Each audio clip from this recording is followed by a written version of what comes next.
Bien, ya empecé la grabación, entonces les aviso a todos que estamos grabando. A ver, el tema arranca así. El miércoles que viene vamos a estudiar bien cómo es nuestro sistema de Estado federal, cómo es la organización de nuestra federación y cuáles son las relaciones que existen entre los distintos sujetos de la relación federal. Pero como les adelanté, decidimos que era importante que ustedes tuvieran esta información cuanto antes, los que no la tenían, los que todavía no habían cursado tributario. Y, y bueno, un poco la idea es iniciar un repaso histórico muy rápido de la cuestión coparticipación, de cómo fue la distribución de recursos nación-provincia en el esquema originario diseñado por nuestra Constitución y cómo distintos momentos económicos sociales fueron cambiando ese régimen en la práctica hasta el año 94, que se produjo lo que se suele denominar el proceso de constitucionalización del régimen de coparticipación federal. Pero voy a arrancar por el principio. Estamos hablando de federalismo fiscal. Estamos hablando de cómo se reparte lo que se recauda. Y estamos hablando también de quién es el encargado de recaudar. Estas son las cuestiones básicas y las preguntas básicas.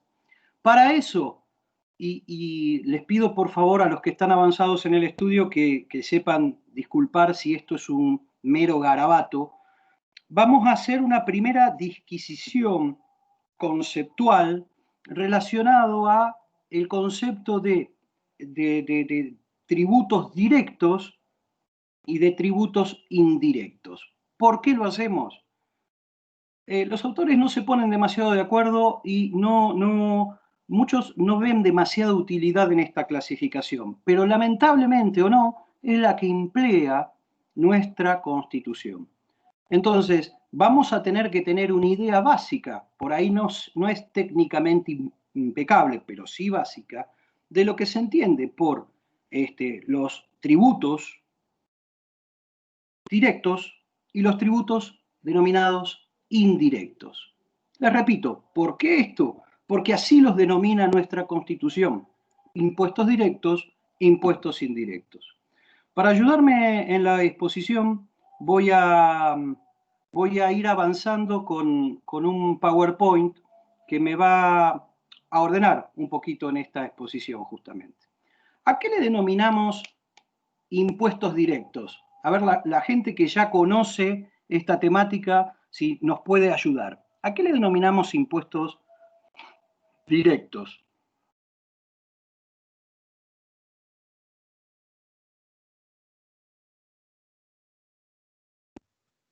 Hay dos puntos de vista para tomar lo que son los impuestos directos y los impuestos indirectos. Una de las posibilidades es según la posibilidad de traslación y otra desde el punto de vista jurídico sería. A ver, la posibilidad de traslación significa que el que cobra el impuesto, el obligado de iure, no es el obligado de facto, que en definitiva claro, el que lo cobra lo termina trasladando en una cadena, por ejemplo, de consumo, ¿no? Este sí. Es un impuesto indirecto. ¿Y cuál sería el ejemplo de un impuesto indirecto? Digo, para los compañeros que no vieron tributario todavía. El IVA. El más común, el IVA.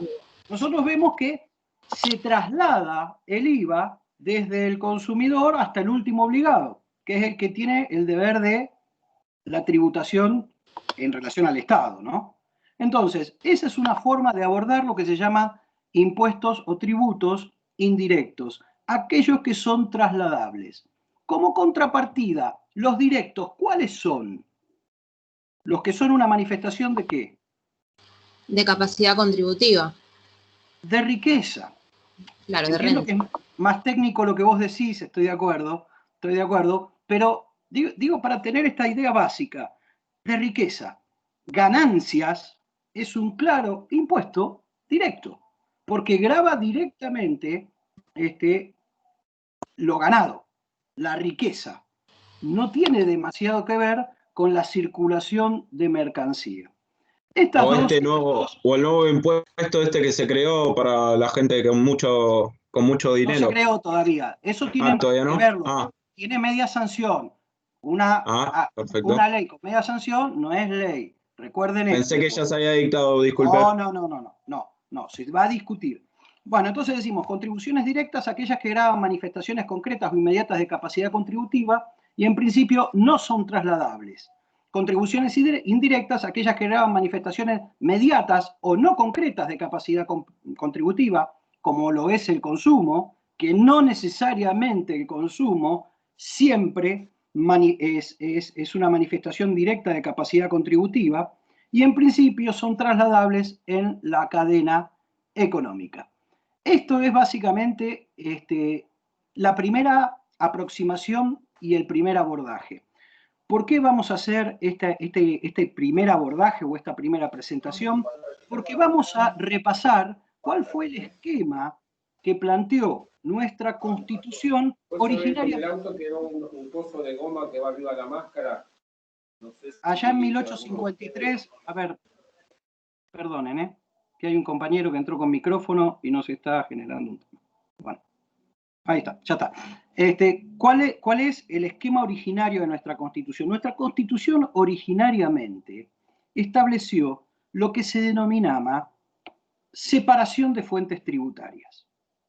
El esquema originario de nuestra Constitución establecía una clara separación de fuentes tributarias. Los recursos del Tesoro, los recursos del Estado Nacional estaban establecidos en el artículo 4 de esa Constitución. Y el recurso central de todos estos eran, por supuesto, los impuestos indirectos externos, o sea, aquellos que gravan la circulación de mercancías fuera de los límites del Estado Nacional, aquellos que gravan las importaciones y las exportaciones.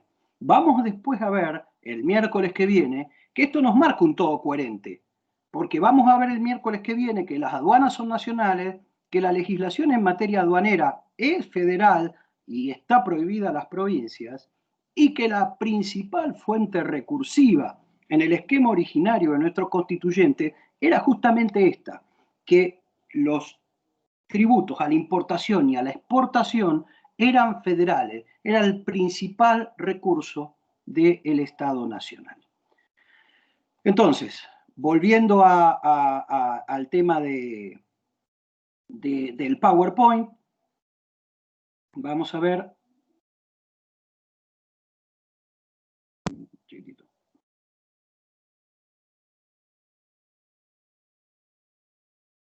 Vamos a ver los elementos de esta primera etapa. Y los elementos de esta primera etapa son justamente los que acabo de decir. Separación de fuentes tributarias. Tesoros distintos formados por los respectivos tributos. La nación recaudaba impuestos indirectos externos, lo que acabo de decir, exportación e importación, indirectos internos en territorios nacionales y de manera transitoria y excepcional los impuestos directos. O sea, bajo otro nombre, lo que hoy conocemos por ganancias eran impuestos locales, eran impuestos provinciales, el famoso impuesto a los réditos. Ese impuesto, en principio, era local, creado por las legislaturas locales, y excepcionalmente la nación podía establecer impuestos directos de manera transitoria y cuando la defensa, la seguridad común y el bien general del Estado así lo exigían. Las provincias tenían como potestad propia los impuestos directos e indirectos internos. Hasta ese momento, recordemos que gran parte del territorio argentino era territorio nacional, los indirectos internos, la nación solo los creaba sobre los territorios nacionales, a los efectos de recaudar sobre los territorios nacionales y sobre la capital federal en ese momento. Este periodo de separación de fuentes tributarias duró bastante poco, duró hasta que el Estado argentino afrontó la primera gran crisis internacional, una de las tantas crisis del patrón oro, la crisis de 1890, que generó que justamente las materias primas que exportaba Argentina cayeran en el valor internacional y eso generara un proceso de desfinanciamiento del Estado Nacional. ¿Alguna duda hasta acá?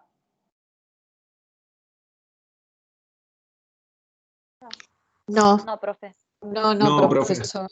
No. Bien, bien. No. Entonces, teníamos todo un esquema que parece claro. La nación se queda con lo del puerto, el Estado Nacional, con los recursos del puerto. Por supuesto, mete impuestos indirectos en los territorios nacionales, que territorialmente son importantes, pero poblacionalmente no, salvo la capital federal, donde ejerce legislación primaria el Congreso Nacional, en tanto capital federal. Acordémonos que no existía Ciudad Autónoma de Buenos Aires. Eso es una creación de la reforma del 94. Un Estado que ya desde este momento empieza a ser cada vez más presente, que necesita cada vez más recursos y que soporta que su principal fuente recursiva genere o tenga una gran merma por una crisis internacional. Por una crisis internacional, no por un tema exclusivamente local. Este año 1890 es bastante fatídico para el gobierno nacional. ¿Por qué? Porque a la crisis económica se le suma una gran crisis política que termina generando la renuncia del presidente Juárez Celman y la asunción de su vicepresidente Pellegrini. Se produce un enorme vacío de poder, hay una revolución popular que termina siendo derrotada,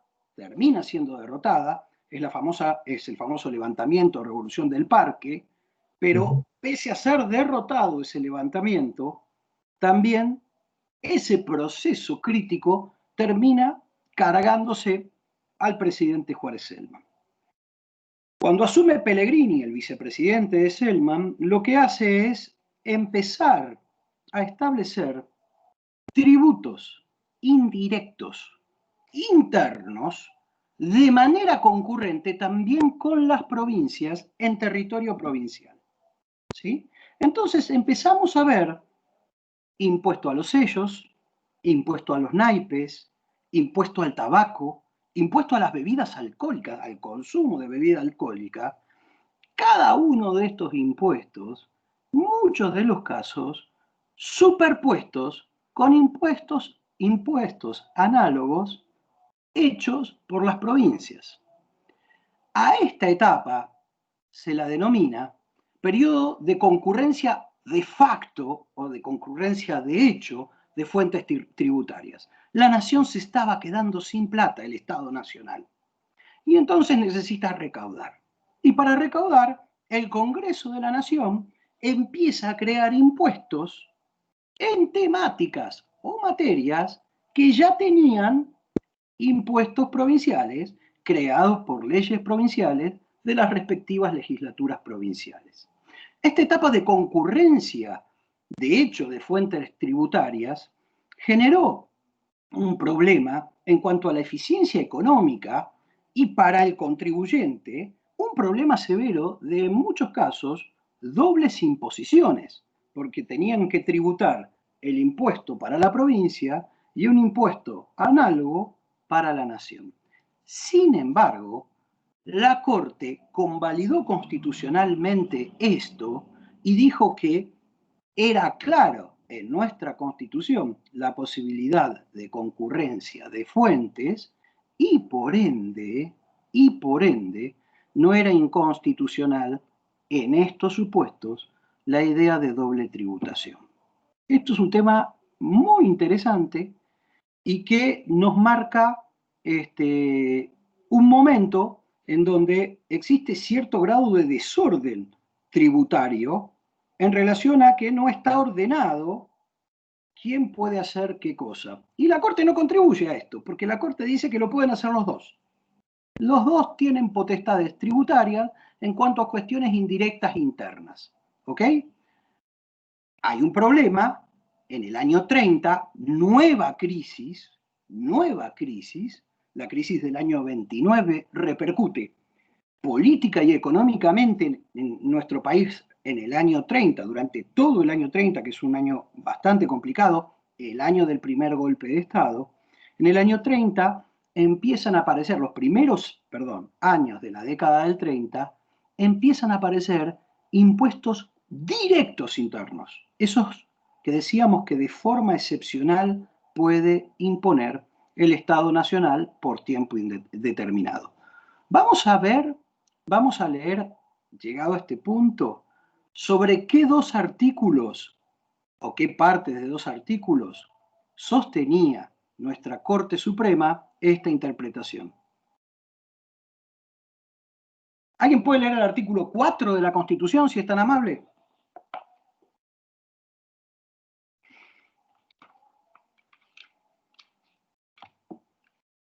Leo, profe. Dale.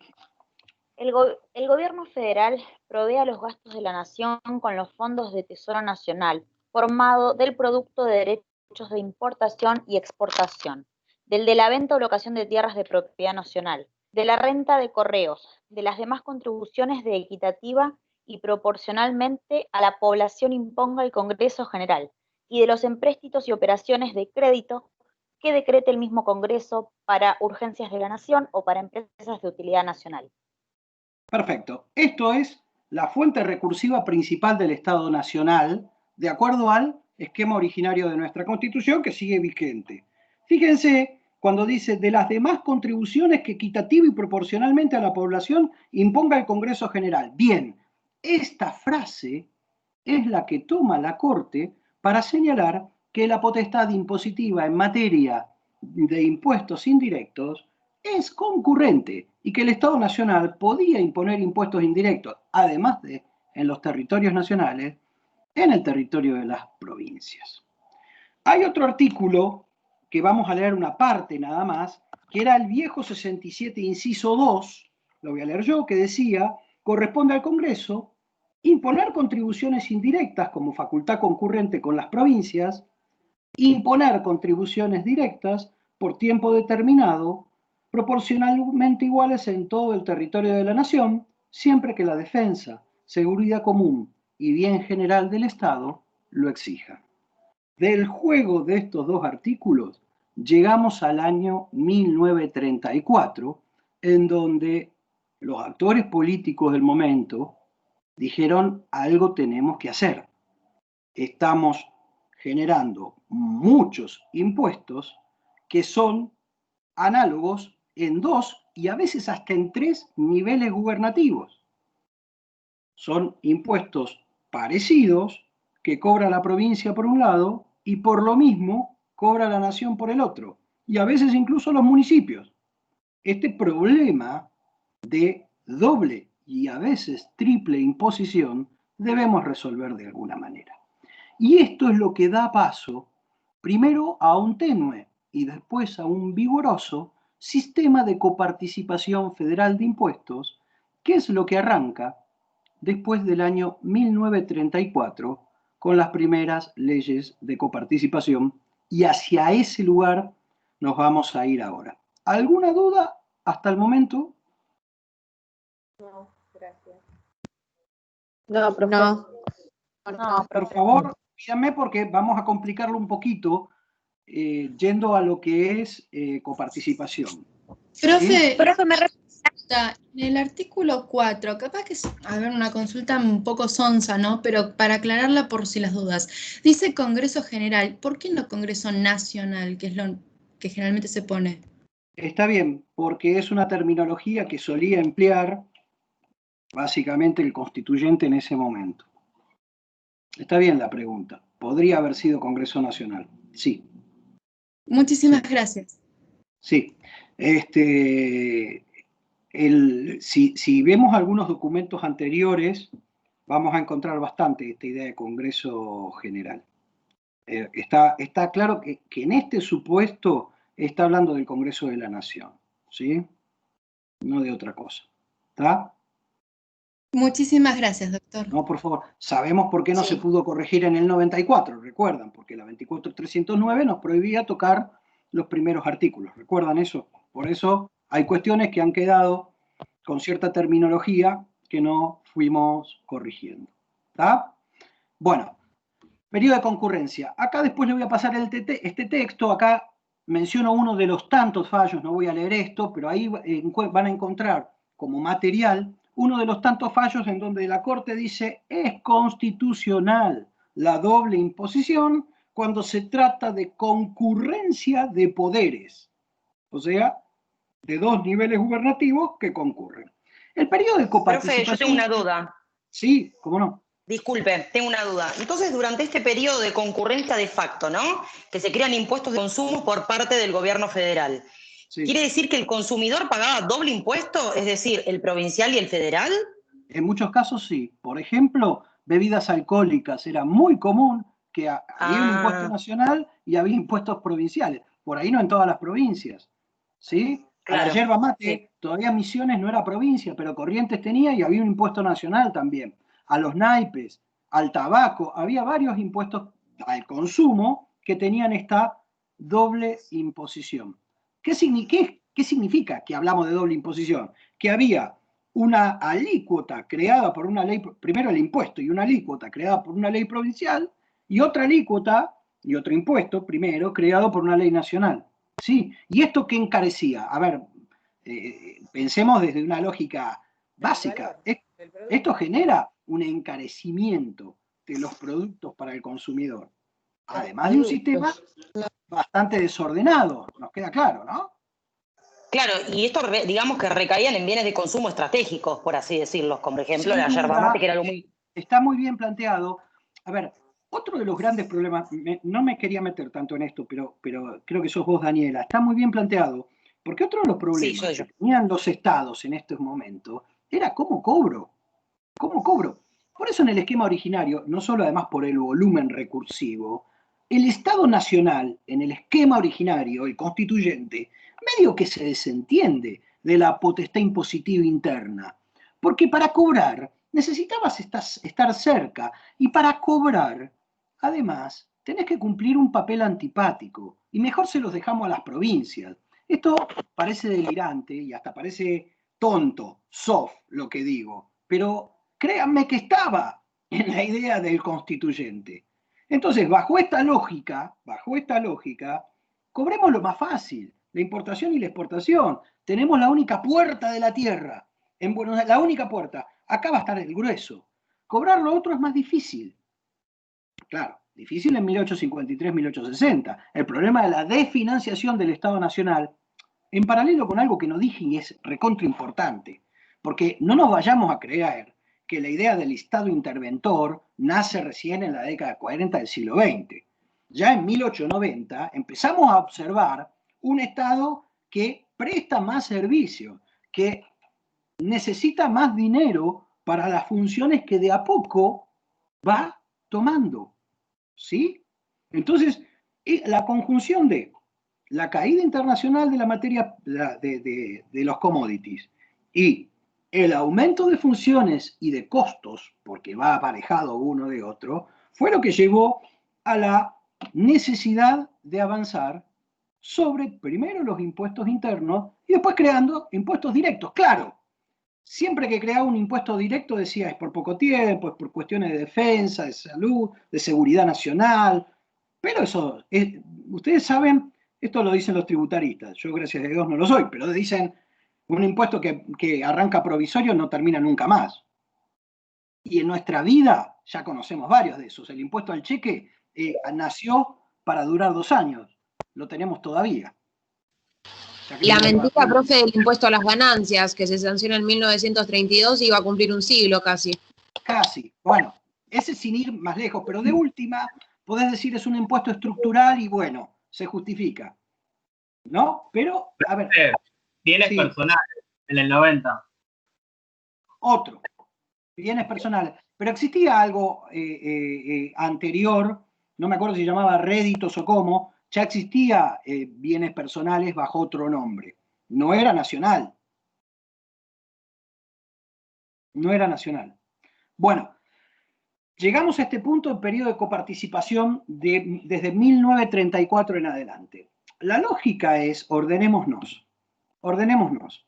Esto es un problema económico de envergadura y vamos a ordenarnos. Y ese ordenarnos significa que uno de los niveles gubernativos iba a crear el impuesto, uno de los niveles gubernativos iba a recaudarlo, o sea, iba a pagar el costo de cobrar impuestos, porque cobrar impuestos sale mucha plata y cuesta mucho en términos políticos. ¿Por qué? Porque cobrar impuestos es una cuestión no bien vista por el electorado. El electorado no quiere que le cobren impuestos.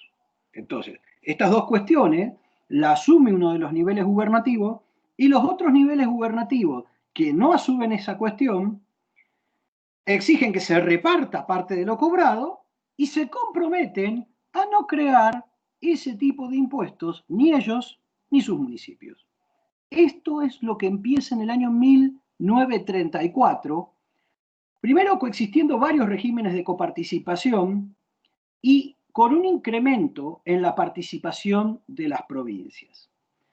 Yo acá voy a hacer un pequeño adelanto de PowerPoint para introducir un dibujito que es un cachivache, pero bueno, y algunos conceptos básicos relacionados con ese dibujito, para que empecemos a hablar el lenguaje de la coparticipación de impuestos. Les repito, la idea de coparticipación es justamente esta. Un nivel de gobierno, el nivel superior, crea los tributos, los recauda y los reparte. Los niveles inferiores acuerdan en no crear esos mismos tributos y acuerdan en recibir la parte a repartir. Esta es la idea básica de la coparticipación federal de impuestos. ¿Por qué nace? Por lo que acabo de decir, nace por esta idea de emprolijemos un poquito las cuestiones. Y empecemos a emprolijar. Se empieza a hacer de a poco. La primera coparticipación de impuestos es en relación a lo que se llamó los impuestos internos o indirectos internos. Es donde estos impuestos al consumo, empecemos a ordenarnos. Pero el régimen empezó a avanzar de tributos parciales a regímenes globales. El primer régimen global es la ley 20.221, la antecesora de la que rige actualmente. Pero antes de ir a eso, y sin pretensiones del todo técnicas, solo a los efectos comprensivos, marco algunos conceptos. Masa coparticipable, bueno, vuelvo acá. Masa coparticipable es el monto a repartir producto de los recursos recaudados por tributos coparticipables una vez descontada la afectación específica en caso de tenerla. ¿Me están siguiendo? Yo cuando paso el PowerPoint, a ustedes se les pasa también, ¿no? Sí. ¿Sí? Sí, Sí, profe. sí. ¿Ven este redondel medio tembleque que dice acá? A esto le llamamos masa coparticipable.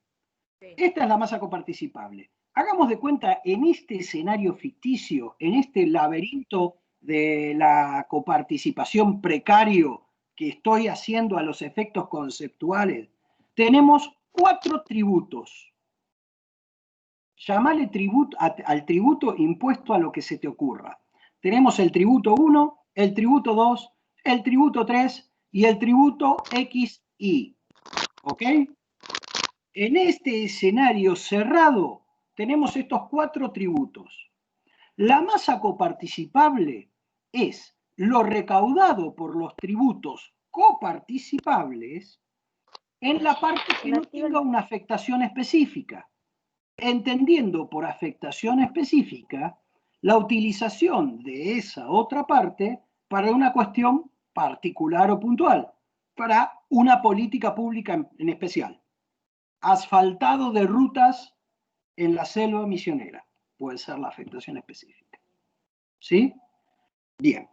En este sistema que les estoy mostrando, garabateado, el tributo 1, que te repito, o les repito, llámenlo como quieran, coparticipa el 90% de lo que recauda, en tanto un 10% tiene afectación específica. El tributo 2 no tiene afectación específica y coparticipa todo lo que recauda. El tributo 3 tiene un 80% de de parte coparticipable y un 20% de afectación específica. La suma de lo recaudado en la parte coparticipable por T1, T2 y T3, y todos los T que sean impuestos de este sistema, suman lo que se denomina masa coparticipable. TXI es un impuesto a la importación y exportación y no se coparticipa. Esto es 100% de la nación. Hasta acá, ¿alguna duda? Es importantísimo. Hablo de los que no cursaron la materia tributaria, ¿eh? Que ¿Le puedo hacer una preguntita? Sí. A ver, esperá, hagamos un acuerdo. Me hacen todas las que se necesite, porque para los que nunca vieron nada de esto puede ser complicado. Así que las que necesitan, sí. Decime. La afectación específica del tributo, ¿quién lo determina? ¿La materia? No, la ley de creación del tributo. Está muy bien la pregunta. A ver, la ley de creación del tributo establece la afectación específica del tributo. Vamos a ver al final de la clase que hay unos fallos donde la Corte ha clavado qué criterios constitucionales deben tener las afectaciones específicas para que no sean una violación al régimen de coparticipación. Porque ¿de qué manera yo, Estado central, te jorobo a vos, provincia, y te ato de la mano? ¿De qué forma? Básicamente... Creo un tributo y te digo, el 20% va a ir para las calles de la nación o las calles en territorio nacional, no sé. Y ahí estamos haciendo un tributo coparticipable, pero me estoy quedando con un 20% para la nación, ¿no es cierto? Que es un beneficio exclusivo de nación. Del gobierno central, claramente, ese es el punto. Repito, acá Abril pregunta qué es la afectación específica. La afectación específica es la parte porcentual de lo recaudado de un tributo que a criterio del legislador, cuando crea ese tributo, va a los efectos de responder a la puesta en marcha de una política pública en particular. Y que, como les acabo de decir, no quiero ir al final, la Corte ahora, a los efectos de evitar detracciones a la masa coparticipable que no sean razonables, ha establecido algunos criterios jurisprudenciales de cuándo está bien la afectación específica y cuándo está mal. Pero en principio, la afectación específica está en la misma ley que crea el impuesto. ¿Ok? No sé, Abril, si te respondí. Si no, ayúdenme todos los que ya dieron esta materia y la aprobaron, que seguramente lo deben tener más claro que yo.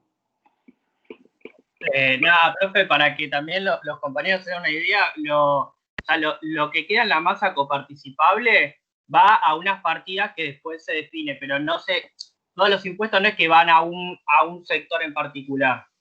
Queda, por ejemplo, no llegué a eso. Claro. Lucas, para que no llegue a eso, Estamos hasta acá. Por lo menos entiendan que masa coparticipable es un bodoque de dinero recaudado por impuestos coparticipables. Estos impuestos no pueden crearse a nivel provincial.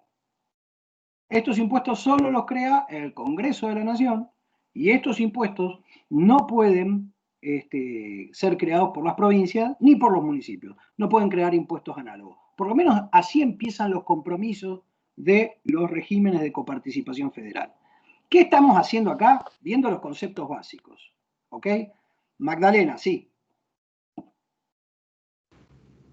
Profe, quería hacerle una consulta. ¿Esta masa coparticipable, siempre estamos hablando de dinero? Sí, son recursos, sí.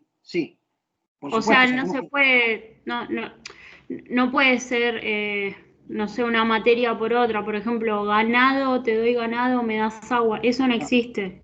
Siempre es dinero. No existe. No. Se paga en dinero de circulación, ¿no?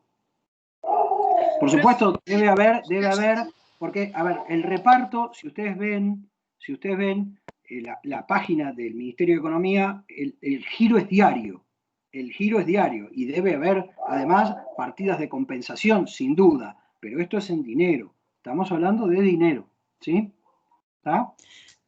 Profe, le hago una consulta más. ¿Sí? ¿Por qué dice coparticipación primaria grande y después coparticipación? Ahora voy. Ahora está muy bien la pregunta. Ahora voy. Ahora estamos hasta acá entendiendo lo que es masa coparticipable. Nos quedan varios conceptos para entender en abstracto, para después ir a ver qué dice la Constitución al respecto. ¿Ok? Bueno, profe.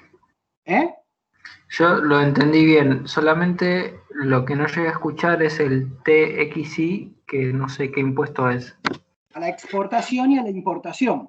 En este país ficticio que estoy creando, o que estoy relatando, a ver, este garabato que les muestro no es nada en la realidad, es al solo efecto de que tengamos los conceptos de forma pura y dura. TXI es el impuesto a la importación y a la exportación, ¿cuánto se coparticipa de este impuesto según este dibujito? ¿Cuánto se coparticipa?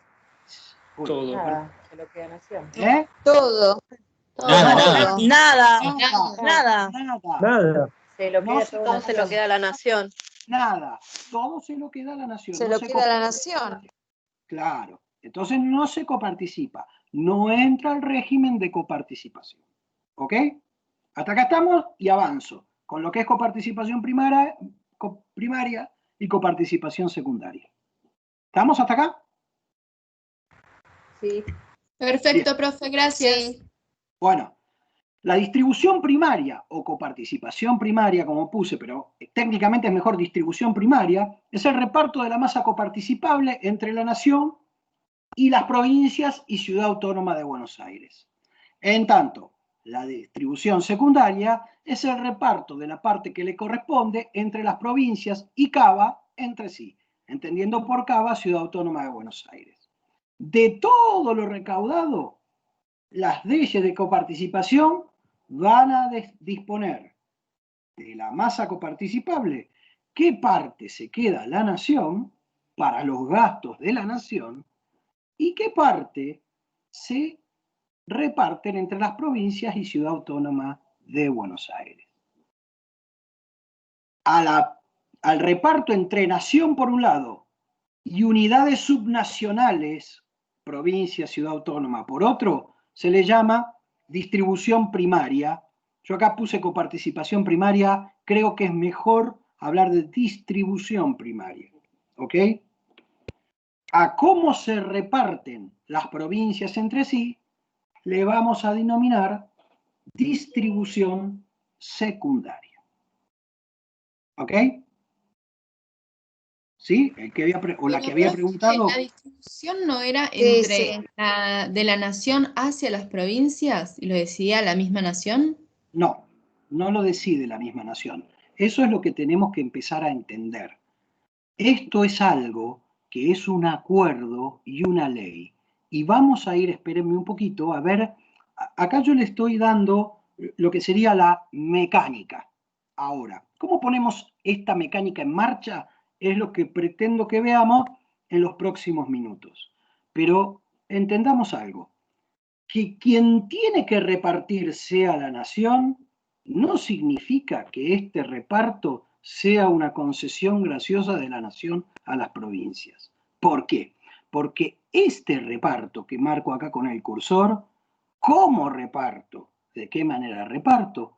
Es producto de lo que denominamos Ley de Coparticipación Federal, que vamos a ver tiene una naturaleza compleja y doble en cuanto a es ley y es convenio. Pero ya voy a llegar a eso.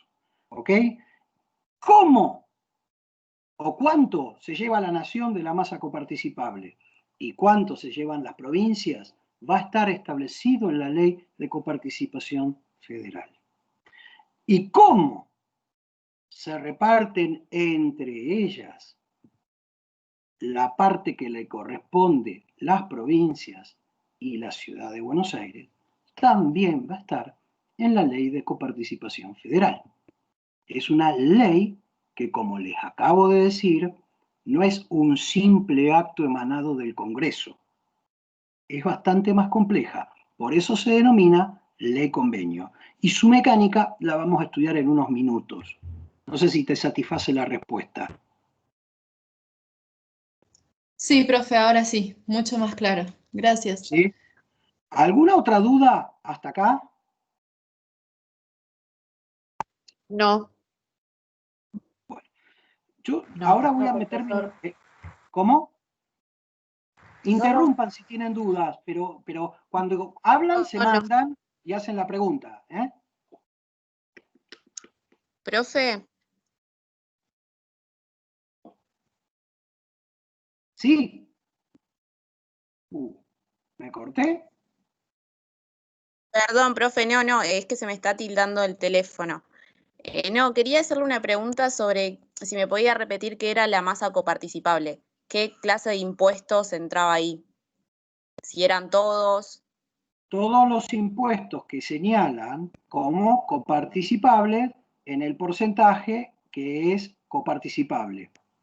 Eso es la masa coparticipable. En realidad es el conjunto de lo recaudado por los impuestos coparticipables en el porcentaje que no tiene una afectación específica. Es otra forma de definirlo, ¿ok? ¿Ok? Sí. ¿Yo estoy conectado o no, gente? Porque estoy teniendo un problema como siempre. Pero sigo por ahí. Sí, pero se escucha. Se te escucha y se te ve. Se te escucha y se te ve más bien que nunca, más claro también. Bueno, gracias. Bueno, y vamos a otro concepto. Esto después se los voy a pasar, por supuesto, si no lo divulgan demasiado, porque esto es algo armado así, no por un tributarista, ¿no? Vamos a los criterios de reparto de la masa secundaria o de la distribución secundaria. Claramente desde el año 73, desde la ley 20.221, pero anteriormente, en el año 1959, empezaron a aparecer criterios de reparto en la ley entre las provincias entre sí, que se clasificaron como criterios de reparto devolutivos y criterios de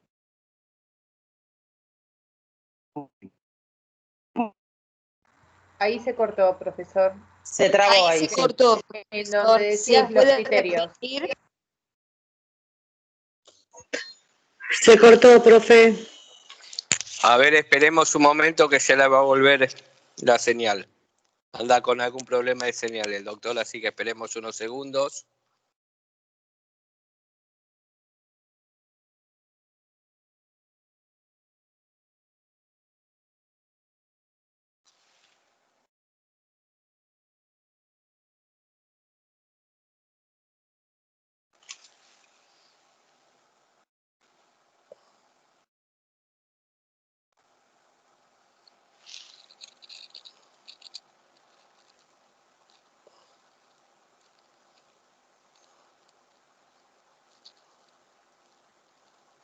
Con imagen pero sin audio, Ale.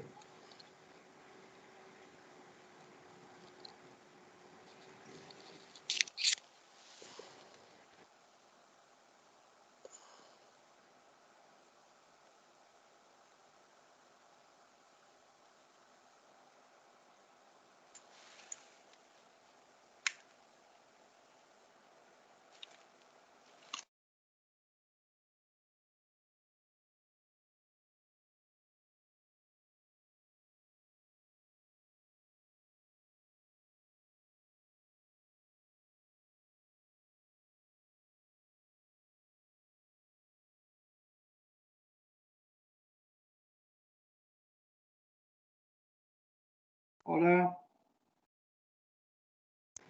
Ahí estás. ¿Estoy ahora? Perfecto, sí, ahora sí se te... Sí. Sí, ahora sí. Bueno, sí, profe. El tema es así. Perdonen, pero tengo severos problemas de comunicación. Va a ser un cuatrimestre complicado. El tema es así. Hay criterios de reparto devolutivos y criterios de reparto distributivos. A ver, el criterio devolutivo, como regla general, y estoy haciendo el brochazo grueso, como regla general es, cuanto más recaudo en tu territorio, más te doy. Eso es un criterio devolutivo. Y plantea la lógica de ¿qué? De la equidad. Más riqueza generaste, más recaudé en tu territorio, más te devuelvo. Pero tiene que haber también criterios de reparto distributivos, porque por algo decidimos ser una federación. Nos interesa la suerte de la otra provincia. Entonces, los criterios distributivos apelan a la lógica de ¿qué? De la justicia social, de trato de equiparar tu grado de desarrollo. Te doy en relación inversamente proporcional, por ejemplo, a tu pobreza, a tus necesidades, a tu falta de población. Un criterio devolutivo es directamente, por ejemplo, proporcional al número de población.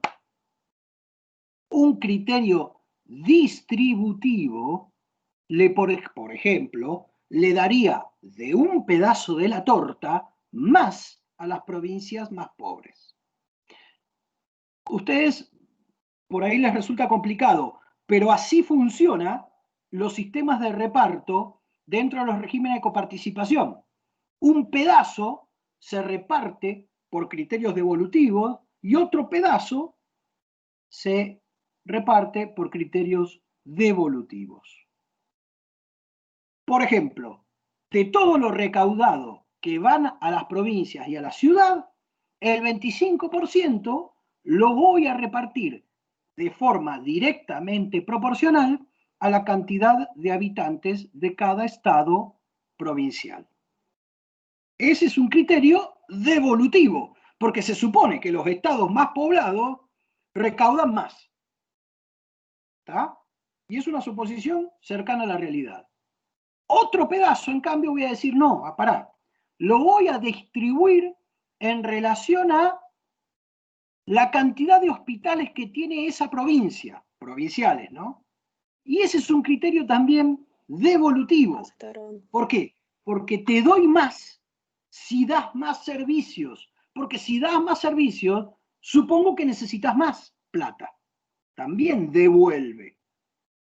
En cambio, los criterios distributivos intentan empujar al rezagado. Por ejemplo, otro criterio, ya no devolutivo y distributivo, otro pedazo de esa torta a repartir, va a ser en relación directamente proporcional a la población con necesidades básicas insatisfechas. Entonces, armo una pirámide de las provincias con mayor grado de población con necesidades básicas insatisfechas y el porcentaje que tienen a las que menos tienen. Y distribuyo porcentualmente más a las que más pobres tienen. Pero establezco el criterio de reparto. No pretendo que vayamos mucho más lejos de esto. Esto se comprende, lo que es un criterio de reparto devolutivo y lo que es un criterio distributivo, y cómo todos conviven en la misma ley o deberían convivir en la misma ley. Sí, profesor, se entiende. Ahí Vallejo se está levantando. Sí, profe, le quería hacer una consulta. ¿Cada ley de tributos, de impuestos, tiene especificado si es distributivo o devolutivo? ¿Cada tributo es distinto? No. Los tributos, escúchame, los tributos crean el tributo, son tributos coparticipables, y si tiene una afectación específica la establecen. Punto. No dicen más. Los criterios deben estar ¿en qué ley? A ver. ¿En qué ley? De coparticipación federal. Claro, en la ley de coparticipación, que es la que me dice qué impuestos son coparticipables y es la que me dice cómo es la distribución primaria y la distribución secundaria. ¿Ok? Ahora vamos a ver esto de verdad. ¿Cómo es esto en la realidad? Hasta ahora lo que vimos es un conjunto, por ahí un poco en abstracto, de conceptos. Sí. ¿Quién levantó la mano? ¿Gente? Sí, profesor, le quería hacer una consulta. No sé si esto lo vamos a ver más adelante en la clase, pero le quería consultar dos cosas. Para estas cuestiones, ¿cómo llega la información al legislador?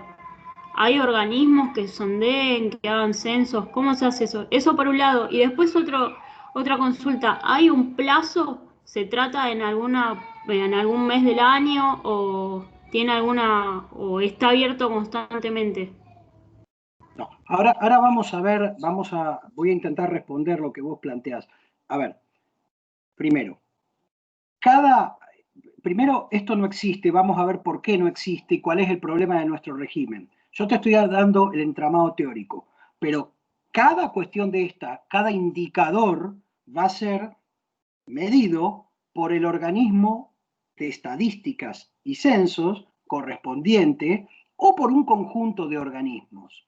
Por ejemplo, la provincia de Buenos Aires tiene algo parecido de ella para con sus municipios. Y entonces vos tenés en la provincia de Buenos Aires la Dirección Provincial de Estadísticas que efectúa anualmente determinados indicadores. Los indicadores de reparto de criterios devolutivos y distributivos se arman al principio del ejercicio fiscal, o deberían armarse al principio del ejercicio fiscal y regir para todo ese ejercicio. Pero está muy buena tu pregunta, porque el establecer criterios y no porcentajes, como lamentablemente ocurre, déjenme llegar un poquito, ahora voy a llegar a esto, me permitiría que año a año yo pueda medir, por supuesto si mis estadísticas son fidedignas, si mis estadísticas son un cachivache, no existo como nación. La estadística es vital y central para el diseño de políticas públicas. La estadística es central para el diseño de políticas públicas, porque es lo que te permite medir y ajustar política pública. Entonces, de año a año, si tuviéramos una ley de coparticipación, podríamos corregir mediante la modificación de indicadores porcentualmente cuánto recibe en cada provincia. Por ejemplo, en un año la provincia A es la más pobre, pero después de 5 años que le inyectamos plata a esa provincia más pobre, dejó de ser la más pobre y pasó a ser la provincia X más pobre. Y esa ya no tanto, entonces le vamos a dar un poquito más a X. Y eso está establecido bajo este concepto de indicadores y la posibilidad de fluctuación, cuando lo que vos creás son indicadores, cambian de acuerdo a los índices de esos indicadores. ¿Y de dónde sacás esos índices? De los organismos oficiales encargados de proporcionártelos. En general, el INDEC. Pero no solo, porque el Ministerio de Economía, otros indicadores también los refleja él. Y si no, un órgano que creó la 23548, que es el Consejo Federal de Impuestos. Creo que voy a llegar a todo esto en un rato. Me queda todavía un poquito más de exposición. No sé si te respondí. Sí, profe, muy claro. Sobre el todo problema de todo esto, el problema grave de todo esto, ¿hay algún alumno que no puede entrar? ¿Me están diciendo, gente? ¿Hay algún alumno que no puede entrar? Alejandro. Que no pueden ingresar todavía. Alejandro. Sí. Tenía recién a 2 personas que estaban pendientes del ingreso, que tenían solicitud que me saltaron recién y le acabo de dar ingreso. Yo me estoy fijando continuamente. Recién había 2 que, no sé, aparecieron ahí, le acabo de dar ingreso. Gracias, si hay alguien más, a medida que va saltando le voy dando ingreso. No, pero eran 2, porque ahí veo escrito que alguno de ustedes está hablando de 2 alumnos que no podían entrar. Raro, Raro. Sí, no, uno ya estaba adentro, uno era un compañero que ya estaba dentro de la primera clase y bueno, cuando le quise dar el ingreso me saltó que ya estaba, pero la otra era una chica que efectivamente no se le había dado ingreso hasta el momento. Y Carlos Alberto está solicitando ingreso. Bueno, pero él ya está, si fue el que entró con micrófono. Me dice que ya es miembro, sí. Bueno. Sigamos. Hasta acá más o menos vamos comprendiendo. Inconveniente con la computadora a veces, si fuera posible. Disculpe. ¿Cómo? A rato se me corta en la computadora, en el teléfono me es más liviano. Si pudiera hacer los 2 equipos, mejor, si no importa. Gracias. Sí, podés entrar en los 2, no hay problema. Gracias, disculpe la molestia. No, por favor. Entonces, tenemos estos conceptos básicos que lo estamos viendo en abstracto, tenemos este esquema en abstracto. llegamos, a ver, voy un poquito para atrás. En el año 73, ven esta filmina al final, se acuerda una ley de coparticipación federal. A este punto quiero aclararles algo que por ahí no fui del todo claro. Este instituto de la coparticipación federal no tenía reflejo expreso en la Constitución. Recuerdan la evolución que hice. Es un tema fáctico jurídico que la Corte no condenó como inconstitucional esto de la coparticipación. Recuerdan, todavía no hay nada en la Constitución que nos hable de coparticipación. Tengamos en claro esto. Ha habido una evolución en la práctica acompañada por leyes, pero la Constitución de coparticipación no habla. La Constitución sigue con el esquema que les conté del artículo 4 y del 67, inciso 2, que leí hace un rato. ¿Está claro? En el año 73 sigue la Constitución sin hablar de coparticipación, se sanciona una ley en donde cada provincia se lleva, perdón, la nación se lleva 48.5 de la masa coparticipable, la provincia 48.5 y un 3% restante para un fondo de desarrollo regional que es de manejo discrecional del Estado Nacional.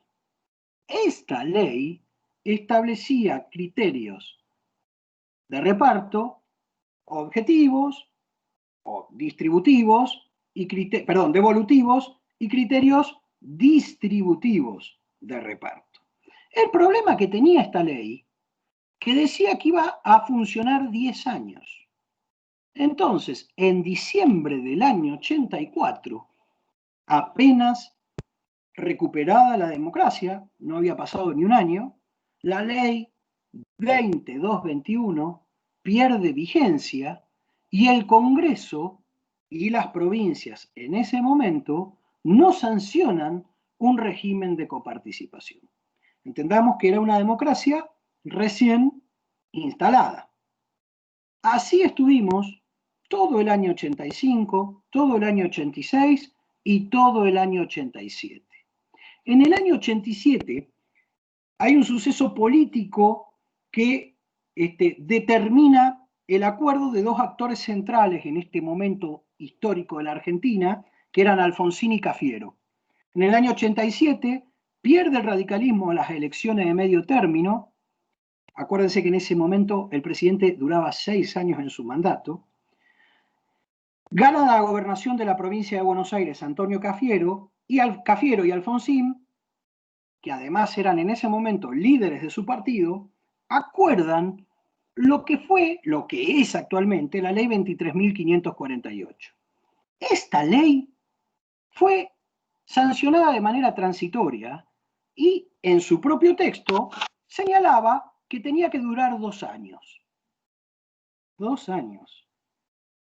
O sea, si la sancionan en el 88, a fines del 90 teníamos que tener una nueva ley de coparticipación. Curados de espanto los actores, viendo lo que había pasado en el 73, que no habían puesto una cláusula de prórroga automática, en esta ley 23.548 establecen la prórroga automática diciendo, dura 2 años, en 2 años tenemos que hacer un nuevo régimen, pero si en 2 años no hicimos un nuevo régimen, seguimos usando esta ley de coparticipación. Esta ley transitoria, tan criticada, y van a ver que yo la voy a destrozar, la verdad que fue una ley para salir del paso, fue una negociación de ese momento para salir rápidamente de un problema de reparto de recursos sin ley de coparticipación. Y tenía esa intención de provisoriedad. Lo que pasa que en este país, lo que diseñamos como provisorio después termina siendo definitivo. Es un gran problema. Pero el sistema de coparticipación de la 23.548 nace con esa situación de transitoriedad. Vamos a ver un poquito esa ley, si alguien la tiene a mano, si no, la comparto yo.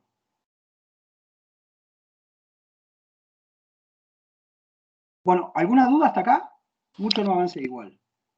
¿Alguna duda que tengan, que quieran hacer? ¿De qué año es la ley, profe? 1988, la 23.548. ¿La 23.548, profe? Sí. Sí, la tengo acá yo. Bien, perfecto. Lee el artículo 1, por favor. Dice, establécese a partir del 1 de enero de 1988 el régimen transitorio de distribución de recursos fiscales entre la Nación y las provincias conforme a las previsiones de la presente ley. Fíjate, bien, muy bien. Y me haces el favor de leer el artículo 2. Estén muy atentos a lo que lee la compañera. ¿Podés leer el artículo 2? Sí, dice, la masa de fondos a distribuir estará integrada por el producido de la recaudación de todos los impuestos nacionales existentes o a crearse con las siguientes excepciones. Derechos de importación y exportación previstos en el artículo 4 de la Constitución Nacional. Frena ahí. ¿Por qué? Porque ¿quién se queda con todo lo recaudado por estos derechos? Nación. Muy bien. Inciso B, dale. Aquellos cuya distribución entre la Nación y las provincias esté prevista o se prevea en otros sistemas o regímenes especiales de coparticipación. Los impuestos y contribuciones nacionales con afectación específica a propósitos o destinos determinados, vigentes al momento de la promulgación de esta ley, con su actual estructura, plazo de vigencia y destino, cumplido el objetivo de creación de estos impuestos afectados, si los gravámenes continuaran en vigencia, se incorporarán al sistema de distribución de esta ley. Los impuestos y contribuciones nacionales cuyo producido se afecte a la realización de inversiones, servicios, obras y al fenómeno de actividades que se declaren de interés nacional por acuerdo entre la Nación y las provincias. Dicha afectación deberá decidirse por la ley del Congreso Nacional con adhesión de las legislaturas provinciales y tendrá duración limitada. Cuando el objetivo de creación de estos impuestos afectados, si los gravámenes continuaran en vigencia, se incorporarán al sistema de distribución de esta ley. Asimismo, considérase integrantes de la masa distribuible, el producido de los impuestos existentes o a crearse que graven la transferencia o el consumo de combustibles, incluso el establecido en la ley 17.597 en la medida de que su recaudación exceda lo acreditado al fondo de combustibles creado por dicha ley. Perfecto. Ahí está estableciendo por la negativa lo que se entiende por masa coparticipable. Por la negativa, porque son todos menos estos. ¿Sí? No es que enumera expresamente todos los tributos a coparticipar. No, está diciendo, son todos los tributos nacionales, menos estos o la parte afectada de aquellos en el momento de su creación. ¿Está? Si van a ese inciso D, márquenlo, no es tan importante. Hoy por hoy, ese inciso D, en cuanto a la afectación específica, desde la reforma del año 94 y gracias al 75, inciso 3, no requeriría el consenso de las provincias y bastaría solo el acuerdo del Congreso. Pero voy a ir más adelante también en esto. Vamos a volver al PowerPoint, si les parece, para marcar algunas otras cuestiones en relación a esta ley.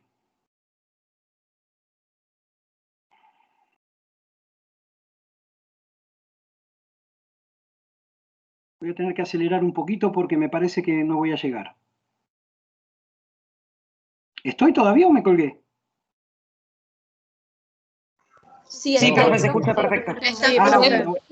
Pero dice que hubo un problema en mostrar el contenido. Pero ahora ya está, ¿eh? ¿No? No. Sí, se ve, dice San Luis, provincia contra Estado Nacional. Se ve.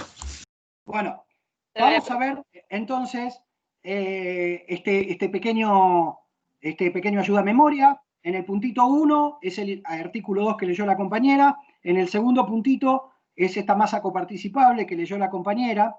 Y vamos después lo que dice, lo que dice en el artículo 3 y otros artículos. La coparticipación o distribución primaria es 42.34% para el Estado Nacional y 54.66% para las diversas jurisdicciones locales. Esto está dado en el artículo 3 de la ley. ¿Ok? tercero de la ley. Para que recordemos, esto me marca este bodoque y este bodoque. ¿Está bien? Según la ley vigente, la nación se lleva de la masa coparticipable el 42 y pico, y las provincias se llevan el 54 y pico, lo que acabo de decir. Eso surge de la ley 23.548 en su artículo 3. Y acá viene el grave problema de esta ley, que está generando los desaguisados que tenemos hasta hoy, porque no cumplimos el mandato de la Constitución del 94. Esta ley, como era transitoria, en vez de establecer criterios de reparto devolutivos o distributivos, ¿qué hizo? A ver los que cursaron y aprobaron esta materia. ¿Cómo, profe? ¿Qué pregunta hizo? ¿Qué problema tiene esta ley en cuanto a la distribución secundaria o a la coparticipación secundaria? Miren la ley si la tienen a mano. Lean el artículo... Profe, yo no cursé, pero por lo que veo en el artículo 4 figura puntualmente cuánto hay que darle a cada provincia, sin tener en cuenta que después eso puede variar. Brillante, brillante. Y ese porcentaje, aunque no hayas cursado, pero tenés sentido común, ese porcentaje, ¿es un criterio que varía año a año o es una cifra clavada y se acabó? No, es muy rígido, porque por ejemplo en el sur, no sé, en una gestión ejecutiva anterior se había industrializado, que se hacían computadoras, no sé qué más, y acá vemos que el sur es como que está clavado ahí y no obedece a los parámetros sociales. Entendamos algo, lo que hizo el legislador en el año 87-88 fue sacar una foto de lo que pasaba en ese momento, porcentualmente hablando, y lo reflejó en la ley, porque dijo, total, en 2 años, cuando ya gobierne otro partido, cuando ya cambie la realidad política y veamos qué pasa con todo este desbole, veremos, nos sentaremos y negociaremos, pero eso no ocurrió. Durante el gobierno de Carlos Menem sí hubo muchos pactos fiscales que generaron otras cuestiones, pero nunca se pudo llegar a una nueva ley de coparticipación. Al día de hoy estamos con problemas. Entonces, en vez de haber criterios de reparto, hay porcentajes fijos que siguen rigiendo hasta ahora. Entonces, como técnica legislativa, es un desastre la 23.548. Como defensa de la 23.548, voy a decir, desastre fuimos después que no pudimos ponernos de acuerdo de hacer una ley de coparticipación como la gente. Porque en definitiva, el legislador del 88 quería sacarse un problema de alta litigiosidad y de transición política tirando este problema para adelante. Se olvidó el legislador del 88 es que somos argentinos y Argentina y que lo transitorio termina teniendo un grado de perdurabilidad extraordinario. ¿Sí? Con toda su deficiencia, cada vez peor, cada vez más incrementada. Ahora vamos a ver por qué. Y otro problema, y acá viene el debate que vimos la semana pasada, o el fin de semana, no me acuerdo cuándo, entre el jefe de gobierno de la ciudad y el presidente de la nación. El otro gran problema es que en el año 88 la ciudad autónoma de Buenos Aires no existía. Y Tierra del Fuego tampoco existía. Una era la capital federal y otra era un territorio nacional. Entonces, al ser ambos sujetos dependientes directos de la autoridad nacional, no recibían plata de la masa coparticipable, de esto, en el esquema originario digo, sino de un pedacito que le daba a la nación de lo de la nación. En el esquema del 88, esto estaba bien, porque les repito, la ciudad autónoma no existía. Había una capital federal y listo, pero no había un nuevo sujeto de la relación federal. Y en el año 88, Tierra del Fuego no existía como provincia. Era un territorio nacional. Ustedes van a estudiar el miércoles que viene que los territorios nacionales y la capital federal no tenían autonomía, dependían directamente del gobierno nacional. Entonces, era el propio Estado Nacional quien distraía un porcentaje de su masa, no de la de las provincias, para atender los gastos de la municipalidad de la ciudad y de la del territorio nacional de Tierra del Fuego. Claro, en el año 91, Tierra del Fuego se provincializa y en el año 94 nace un nuevo sujeto de la relación federal que se entiende a la par de las provincias, que se llama Ciudad Autónoma de Buenos Aires. Pero desde el año 94 a la fecha no cambiamos la ley de coparticipación. Problema. Acá está el problema. Seguimos tratando a Tierra del Fuego y a la Ciudad Autónoma como si fueran territorios nacionales y no como lo que efectivamente son, sujetos de la relación federal. En este tema, a la par que cualquier provincia. Este es el punto a tener en cuenta. Voy a irme ahora a otras cuestiones de cómo debería ser la ley de coparticipación y cerrar con esta problemática que les planteo a partir de 2 fallos de corte que me parece interesante que ustedes conozcan. La reforma del año 94 buscó entre sus principales cuestiones, y esto está en el artículo 3 de la ley 24.309, fortalecer el federalismo. Por primera vez en nuestra historia, en el año 94, la idea de coparticipación federal de impuestos adquiere rango constitucional. Recién en el año 94, lo que veníamos haciendo de 60 años antes tiene expresa recepción constitucional. O sea, durante 60 años lo hicimos, pero no tenía reflejo constitucional. Esto no quiere decir que fuera inconstitucional. Digo que no tenía reflejo expreso en nuestra Constitución y que era producto de acuerdos entre las provincias y la nación y leyes, no de otra cosa. Recién en el año 94, el constituyente introduce esta figura y le da una naturaleza muy propia de lo que se llama el federalismo cooperativo, el federalismo de coordinación. Este federalismo que te dice, no hagas nada intempestivamente, todo lo que hagas, negocialo. Todos los sujetos de la relación federal se deben lealtad. Todos los sujetos de la relación federal deben ser consultados. Todos los sujetos de la relación federal tienen voz. Esos principios se plasman en este artículo 75, inciso 2. Vamos a leerlo detenidamente y después vamos a marcar aspectos centrales de esta ley. ¿Alguien me puede ayudar a leerlo? El 75, inciso 2 de la Constitución.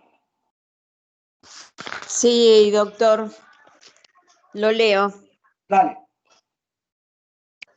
Imponer contribuciones indirectas como facultad concurrente con las provincias. ¿Estamos hablando de quién? ¿De las potestades de quién? Recordámelo porque no lo sé. Del Congreso. Sí, pero no se fastidien. Perdónenme, no se fastidien. Aguántenme. Me leen los artículos con inciso desde el principio. Porque si no, no sé de qué estoy hablando. No sé si estoy hablando del presidente, de quién. Ah, perdón, doctor, perdón. No, sí, no es perdón. No estoy enojado, no es perdón. Es porque ahí alguna de ustedes se me fastidió, no fuiste vos. Dale. Bueno. Artículo 75, corresponde al Congreso. Inciso 2, imponer contribuciones indirectas como facultad concurrente con las provincias. Imponer contribuciones directas por tiempo determinado, proporcionalmente iguales en todo el territorio de la nación, siempre que la defensa, seguridad común y bien general del Estado lo exijan. Las contribuciones previstas en este inciso, con excepción de la parte o el total de las que tengan asignación específica, son coparticipables. ¿Seguimos? Y acá viene lo nuevo, sí. Sí. Una ley convenio sobre la base de acuerdos entre la Nación y las provincias instituirá regímenes de coparticipación de estas contribuciones, garantizando la automaticidad en la remisión de los fondos. ¿Sigo, doctor? Sí, por favor. La distribución entre la Nación, las provincias y la Ciudad de Buenos Aires y entre estas se efectuará en relación directa a las competencias, servicios y funciones de cada una de ellas, contemplando criterios objetivos de reparto. Será equitativa, solidaria y dará prioridad al logro de un grado equivalente de desarrollo, calidad de vida e igualdad de oportunidades en todo el territorio nacional. Seguí. La ley convenio tendrá como Cámara de origen el Senado y deberá ser sancionada con la mayoría absoluta de la totalidad de los miembros de cada Cámara. No podrá ser modificada unilateralmente ni reglamentada y será aprobada por las provincias. No habrá transferencias de competencias, servicios o funciones sin la respectivas reasignación de recursos aprobada por la ley del Congreso cuando correspondiere y por la provincia interesada o la Ciudad de Buenos Aires en su caso. Un organismo fiscal federal tendrá a su cargo el control y fiscalización de la ejecución de lo establecido en este inciso, según lo determine la ley, que deberá asegurar la representación de todas las provincias y la Ciudad de Buenos Aires en su composición. Bien, queda claro algo de este 75, inciso 2. La Ciudad de Buenos Aires, algunos discutirán si es provincia o no, pero para la temática coparticipación es provincia, porque si no, no formaría parte en pie de igualdad de este consejo, que es la Comisión Federal de Impuestos, el CFI. Entonces, para la temática coparticipación, la Ciudad de Buenos Aires es una provincia más, es un sujeto de la relación federal. Ahí no hay duda. Este es un punto que para mí queda clarísimo. Vamos a marcar algunas cuestiones de esta ley. Esta ley es bastante grosa, porque esta ley, antes de ser ley, tiene que ser pacto, tiene que ser acuerdo del Estado Nacional con cada gobernador y gobernadora y con el jefe de gobierno o jefa de gobierno de la Ciudad Autónoma de Buenos Aires. Este acuerdo o acuerdos deberá estar suscrito por todos y en este acuerdo se deberán establecer los criterios de distribución primaria, o sea, los porcentajes que se lleva la nación, los porcentajes que se llevan las provincias, los tributos que sean coparticipables y los criterios de distribución secundaria. Una vez que logremos este pacto, que siempre llegamos hasta ahí, nunca podemos ir un poquito más allá, una vez que logramos este pacto, ese pacto firmado por el presidente, todos los gobernadores y el jefe de gobierno de la ciudad, tiene que ir con forma de ley para su aprobación al Congreso de la Nación, debiendo ingresar por la Cámara de Senadores. Deberá ser aprobada por la mayoría absoluta de la totalidad de los miembros, o sea, más de la mitad de la totalidad de los miembros de los senadores. Luego pasará a la Cámara de Diputados, deberá ser aprobada por más de la mitad de los miembros de la Cámara de Diputados, y luego pasará al Poder Ejecutivo para su promulgación. Es una ley que no puede ser reglamentada y que no puede ser modificada unilateralmente. Luego de eso, deberá ser aprobada por las legislaturas provinciales. Y acá tenemos un problema, porque dice, será aprobada por las provincias.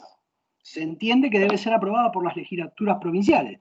Y acá viene un gran problema, porque no sabemos si son todas las provincias o con más de la mitad de las provincias es suficiente. La mayor parte de la doctrina nos señala que debería ser aprobada, además, por todas las provincias. Repito el mecanismo para que se nos fije la complejidad y en algún punto, ¿por qué todavía no pudimos, pese a que la fecha tope era el 96, sancionar una nueva ley de coparticipación? Y todavía nos estamos manejando con esa escuálida y criticada 23.548, que debía durar 2 años y parece infinita. Todos los gobernadores, el jefe de gobierno y el presidente se juntan y acuerdan pactos de distribución de recursos. Acuerdan mecanismos de distribución secundaria. Acuerdan porcentajes de distribución primaria. ¿Ok? Bien. Y otras cuestiones pueden acordar. Automaticidad en la remisión de fondos siempre. Esto es diario. Entra un peso y lo reparto de acuerdo a lo que dice, si es un peso de tributos coparticipables. Lo reparto en el momento y al otro día el Banco Nación ya giró a los bancos provinciales. Esto sí es automático. Luego de eso, tiene que adoptar forma de ley, entrar por el Senado, ser aprobado con mayoría absoluta de la totalidad de los miembros, ir a diputados, la ley se aprueba con mayoría absoluta de la totalidad de los miembros también, ya es ley, promulga el presidente y gira una copia a cada legislatura provincial. Y para que tenga vigencia, deberemos esperar que cada legislatura provincial la apruebe. ¿Entienden que es una locura? Procedimentalmente es imposible. Si a eso le sumamos poca decisión, voluntad política de hacerlo, y además pocos incentivos, porque si yo soy provincia chica, minga que voy a firmar un nuevo acuerdo de coparticipación. Sí, con esto estoy bárbaro. Esa ecuación, ese alambique, nos genera este resultado de tener una inconstitucionalidad flagrante por omisión de no cumplir el mandato del 75 inciso 2 y creo de la cláusula transitoria sexta. Acá no me acuerdo. ¿Alguien puede revisar las cláusulas transitorias? La que decía que se tenía que aprobar en 2 años. Espérame un segundo. Creo que era la sexta. Sí, año 1996, cláusula transitoria sexta. ¿Está? Esta es la situación que tenemos hoy. Y si a esta situación además le sumamos, primero, detracciones a la masa coparticipable durante muchos años. Uno de los pactos federales del año 1992, por ejemplo, que no llegó a ser ley de coparticipación, pero fue un pacto que reguló parte de esto, estableció que de la masa coparticipable, voy a ir de vuelta al dibujito ridículo para que vean el problema. De la masa coparticipable, esto desde el año 92 o 93 estuvo vigente.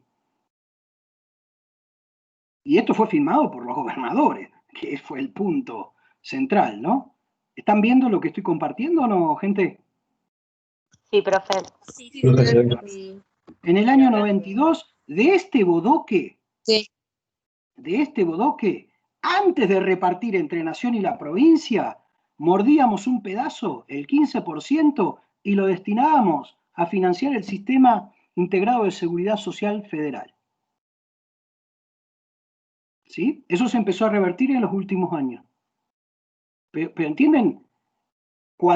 Entiendan que para el federalismo es mortal no meter recursos en el sistema de coparticipación, porque las hago esclavas a las provincias de asignaciones directas que por otro lado la Nación tiene sin coparticipar.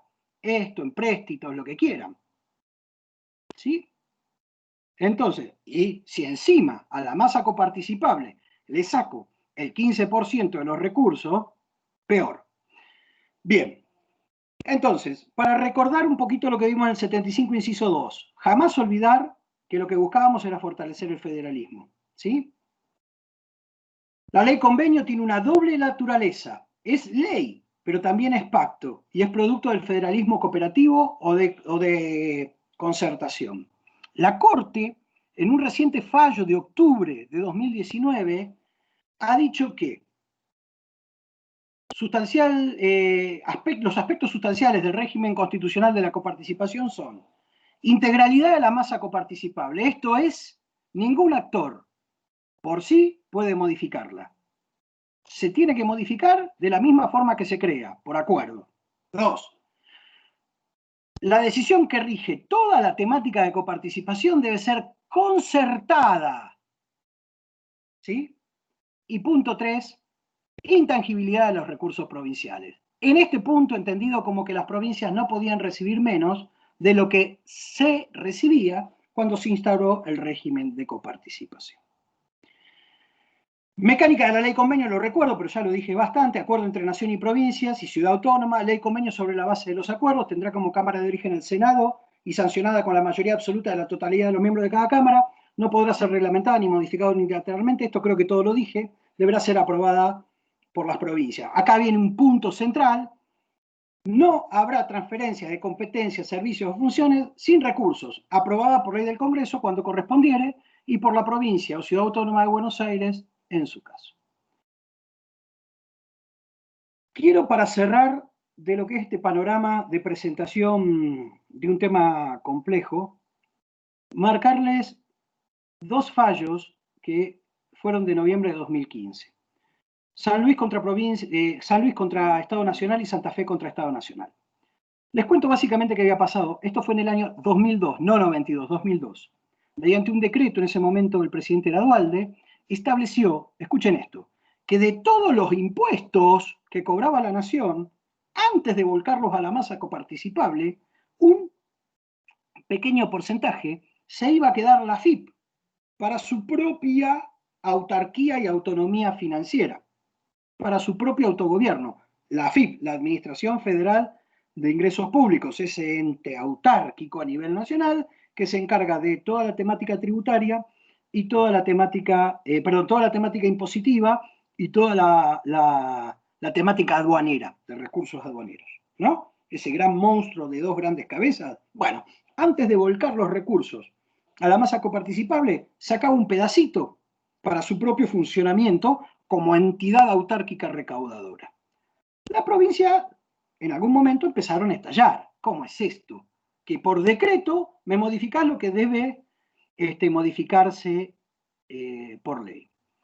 La Corte termina resolviendo en noviembre de 2015, que fue un gran regalito para el gobierno que arrancaba en el 2016, un regalito de millones de pesos en negativo, termina resolviendo que el Estado Nacional debe devolverle a las provincias a partir de determinado año por haber cobrado esto que era inconstitucional.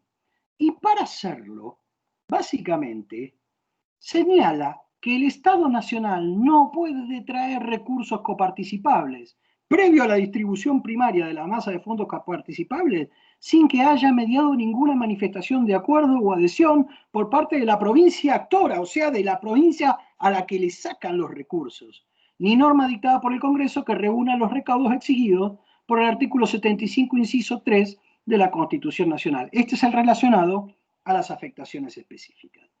Y en cuanto a las afectaciones específicas, la Corte, acá, a finales de 2015, dice, momentito. Las afectaciones específicas no pueden crearse como regla y absoluta liberalidad. Tienen que crearse con estrictez y con apego a las exigencias del 75, inciso 3. Siempre debe considerarse la voluntad del constituyente de fortalecer el régimen federal. La afectación solo puede recaer sobre una parte o el total del producido de la recaudación de impuestos directos o indirectos coparticipables, y no sobre la masa coparticipable en general. Deben establecerse por tiempo determinado y deben ser establecidas por una ley especial aprobada por la mayoría absoluta de la totalidad de los miembros de cada Cámara, sin necesidad de contar acá con las conformidades provinciales. A ver, ¿se pueden crear afectaciones específicas? Sí, se podrían, pero nunca de la masa coparticipable. Y esto está arreglado por el artículo 75, inciso 3 de la Constitución. La afectación específica es transitoria y la afectación específica debe ser por ley aprobada con la mayoría absoluta de la totalidad de los miembros de cada Cámara. Recientemente, en octubre del 2019, un fallo de la Corte en el marco de una medida cautelar contra el gobierno nacional planteó la inconstitucionalidad de los decretos del presidente de ese momento que habían reducido la alícuota del IVA de determinados bienes de primera necesidad. Y ordenó al Estado Nacional la devolución de la parte que le correspondía a las provincias de esas cuestiones cobradas o no percibidas por el Estado Nacional por su reducción de la alícuota de ese impuesto por decreto. Y los argumentos que utilizó, básicamente, fueron los argumentos que estoy planteando acá.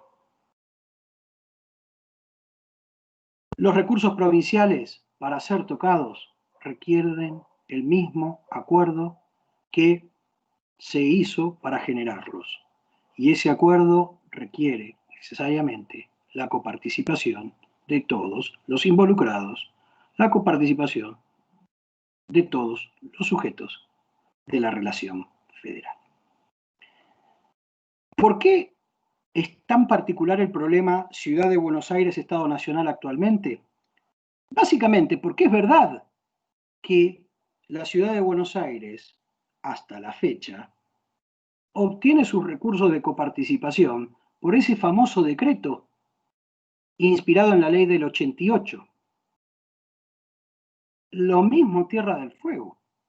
Pero esa plata no sale de lo que reciben las demás provincias, sale de la propia parte del Estado Nacional. ¿Sí? Y el problema acá es que hay una inconstitucionalidad general producto de no haber sancionado un régimen que trate a Tierra del Fuego y a la Ciudad de Buenos Aires como lo que son, sujetos de la relación federal. Este es el punto delicado y complicado de la discusión política que presenciamos y que se está manifestando y que va a generar la judicialización con competencia originaria en la Corte por parte de la Ciudad Autónoma de Buenos Aires, seguramente en pocos días.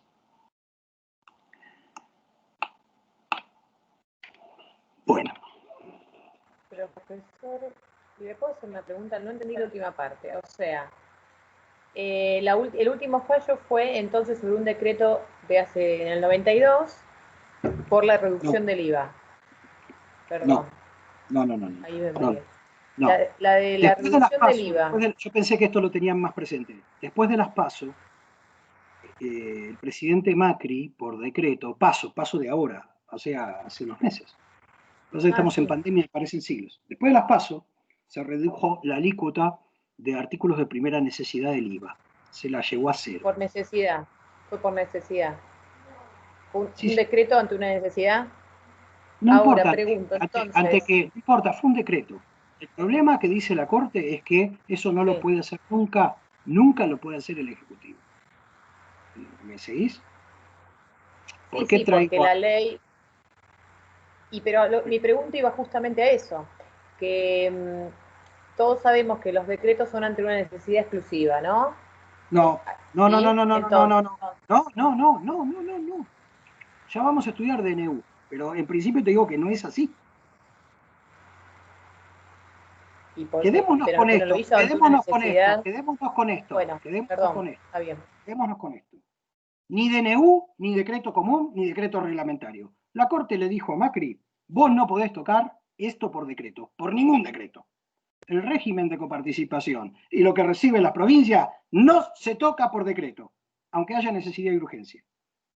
Básicamente dijo esto. Por ahí no tan tardío, pero esta es la traducción. ¿Ok? Sí, justamente esa era, sí. ¿Se entiende el punto? Lo que no entendía es por sí, se entiende perfecto no lo que importa dijo y si por hay qué necesidad, los 70 está el perfecto. régimen de coparticipación es muy complejo. No es una simple ley. Y tiene que privar la lealtad federal. Tiene que privar la lealtad federal. Entre otras cosas, le dicen a Macri, les digo esto para que escuchen lo que creo yo va a ser por dónde va a salir este conflicto. Le dicen a Macri, vos no podés de la noche a la mañana sacarle a las provincias plata, aunque lo hagas para que la gente pague más barata la leche. No importa. Vos, esto de la noche a la mañana no se puede hacer. ¿Por qué? Porque cada provincia diseñó su presupuesto pensando que iba a recibir X dinero. No se lo podés cambiar de un día para otro. Acá hay cierta analogía con lo que está padeciendo la ciudad de Buenos Aires ahora. Discutamos después si es justo, injusto, pero de un día para otro no. De un día para otro no. Es un delirio.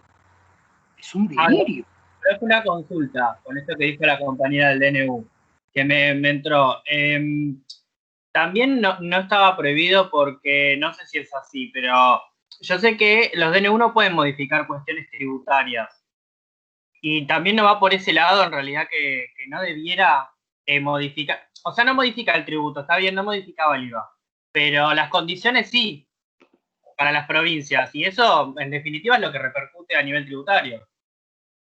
Tenés los dos problemas, el que vos planteás y el que yo planteé. Hay un problema del principio de legalidad en materia tributaria y en esto la Corte es muy rígida. El problema, o el punto es que cierto pivoteo en relación a la alícuota existe en las leyes impositivas. Ustedes serán más especialistas que yo en esto, pero nunca el IVA dice es el 21%. En general las leyes te dicen puede ser desde tanto hasta tanto. Y esa potestad discrecional de fijar la alícuota se la delega en el Ejecutivo. Bien o mal, esto suele aceptarse. El problema de esto, y tiene razón Lucas, es que Macri había pasado para determinados artículos la alícuota cero. Y eso significaba cero recaudación de ese tributo en esas cuestiones, y eso significaba un perjuicio a la provincia. ¿Por qué? Porque la masa coparticipable enflaquecía un poquito, y por ende, la provincia iba a recibir un poco menos. Claro. La Corte le dice, de un día para otro nunca, y por decreto nunca. Esto tiene que ser acordado. ¿Por qué? Porque Entre Ríos diseñó su presupuesto proyectando recibir ese dinero. No solo podés cambiar de buenas a primeras a fin de año. ¿Entienden el problema? Esto tiene que ser coordinado, tiene que ser por ley o acordado, y no puede ser intempestivo. ¿Sí? Y esto, profe, es lo que sucedió ahora. Ahora es más complejo, no es exactamente análogo. No, los que no pudimos entender, ¿nos puede explicar qué fue lo que sucedió? ¿También fue por decreto también que se tomó esa decisión? Pero vayan desde mis primeros minutos de clase. ¿Se acuerdan que yo en un momento de la filmina les dije que Tierra del Fuego y que la Municipalidad de Buenos Aires, que eran territorios nacionales, recibían un pedazo de coparticipación que no iba... Ahora, no se me vayan, por favor. Pero ya estoy terminando. Bueno, a ver, es un segundito nada más. Es un segundito y lo cierro rápido para que quedan. Si ustedes recuerdan, yo en una parte de la exposición dije que cuando se sancionó la ley en el año 88, Ciudad Autónoma de Buenos Aires no existía y Provincia de Tierra del Fuego no existía. ¿Se acuerdan que les dije eso? Gente, ¿se acuerdan que les dije? Sí, profe, sí. Esa parte Sí, eso de acuerdo. Lo dije 10 veces, más o menos. A ver. ¿Qué establecía la ley del 88? Le decía, mira, la Municipalidad y Tierra del Fuego, que son territorios nacionales, le da a la nación un cacho de lo que la nación recibe acá. En el esquema del 88 y en el actual, la nación le da de acá y de ahí un pedacito a Tierra del Fuego y se lo da por decreto. ¿Entienden el punto? Se lo da por decreto. Porque sigue usando la lógica de una ley que, si me apurás, es inconstitucional si la siguen interpretando así. Porque es una ley diseñada para cuando no existían estos dos sujetos de la relación federal. Si vos seguís empleando esta ley como si Ciudad Autónoma y Tierra del Fuego no existieran, creo que vas a tener un problema de inconstitucionalidad. ¿Está? Porque era factible que se lo dieras y se lo sacaras por decreto cuando era municipio y cuando era territorio nacional. Ahora, determinados recaudos mínimos de lealtad y de solidaridad federal tenés que respetar, porque si no me vas a obligar a mí, como juez, a decir la barbaridad de que esta ley es inconstitucional. si vos no la interpretás de esa manera constitucional. Los que defienden lo que hizo el gobierno nacional argumentan esto que acabo de decir con un punto antes. Dicen, mirá, si se lo diste por decreto, se lo sacás por decreto. Y se lo das por decreto porque la 23.548 te lo permite. Punto, se acabó la discusión. Esto es lo que plantean los que defienden el decreto del Poder Ejecutivo Nacional. Yo entiendo humildemente que tiene debilidades constitucionales severas ese decreto. Como también el que tenía el decreto de Macri, que le otorgó el 3.5 a la ciudad de su masa. Porque este punto, que a veces las provincias lo dicen y no podés creer que haya o tanta ignorancia o no sé qué. Cuando Macri le da el 3.5 a Cava, no lo saca de acá, gente, lo saca de acá, de Nación. No lo saca de las provincias. ¿Está? Igual es inconstitucional el decreto de Macri, pero es a favor del sujeto de la relación federal y no es en detrimento de las provincias. Por ende, ¿dónde está el perjuicio? ¿Dónde está el perjuicio? Acá es en detrimento de uno de los sujetos de la relación federal. Yo creo realmente que tiene problemas de constitucionalidad. Vamos a ver qué dice la Corte. Seguramente, antes de que termine la cursada, veré si tengo razón o si no tengo razón. Porque es discutible el tema, ¿eh? Es discutible. Bueno.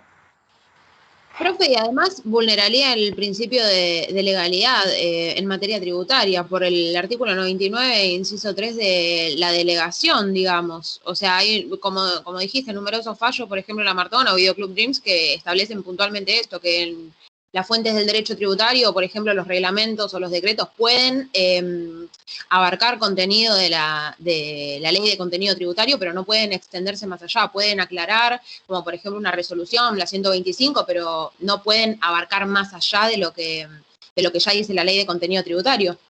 Impecable, pero no creo que sea aplicable al decreto de Fernández. Sí es aplicable al decreto de Macri, lo que vos dijiste. Al decreto que bajó las alícuotas del IVA. ¿Ok? Para mí este caso... ¿Macri hizo caso a la Corte, profesor, en ese momento? ¿En qué momento? Sí. O sea que el tema sería... Perdón. Sí. Lo que sí planteó la Corte, bueno, del fallo del 2015 también hizo caso, lo que hizo la Corte. ¿Se acuerdan que yo les decía que en los controles de constitucionalidad, recuerdan que les decía, se resuelve cada vez con mayores herramientas elásticas? Bueno, si ustedes van a los fallos, que son extensos, no les pido que vayan, porque esto lo van a ver en otras materias, pero en estos dos fallos van a ver que al final la Corte declara inconstitucional, eso, acá no estoy hablando del decreto de baja de IVA, estoy hablando de los decretos de Duhalde que crearon esa detracción previa para financiar la FIP. Bueno, acá la Corte dice, a ver, deja de cobrarlo, esa detracción para financiar la FIP. Financiar la FIP de otra manera. O ponete de acuerdo con las provincias. Y devolverle lo que cobraste de más. ¿Cómo se lo vas a devolver? Fue un acuerdo, otro acuerdo, entre la Nación y las provincias. Y ahí la Corte no se metió. La Corte no dijo, devolvéselo así. No, dijo, pónganse de acuerdo ustedes.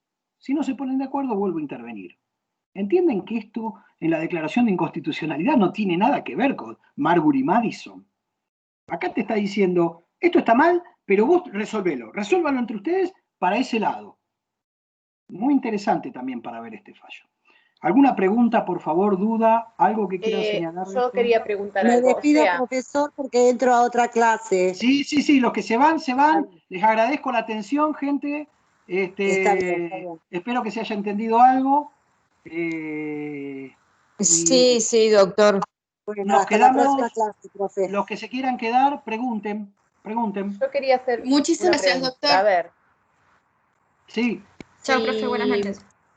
A ver, por lo que veo, digamos que, claro, la ley con la que nos estamos manejando no tiene incorporada ni a Tierra de Fuego ni a Cava, ¿sí? Como dos entes, digamos, dos provincias, porque Cava sería como una provincia más en cuanto a los beneficios, ¿no? A la coparticipación.